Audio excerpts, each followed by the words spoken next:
பாப்பாக்கு 16 கோடி ரூபாய் செலவாகுதுன்னு சொல்லிட்டாங்க. பாப்பாக்கு இன்னும் ஒரு 20 நாள்ல இந்த ஊசி போடணுமா?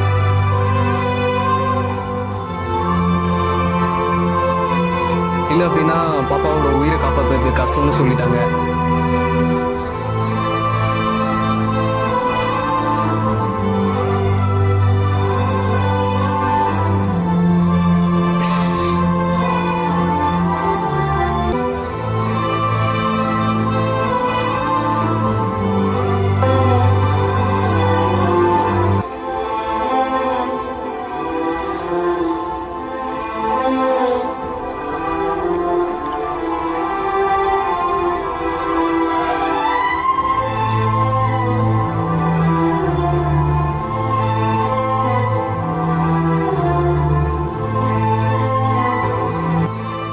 மக்கள் எல்லாரும் உங்ககிட்ட நாங்க வேண்டி கேட்டுக்கிறோம். என் குழந்தையை காப்பாத்துறதுக்கு தங்களால முடிந்த அளவு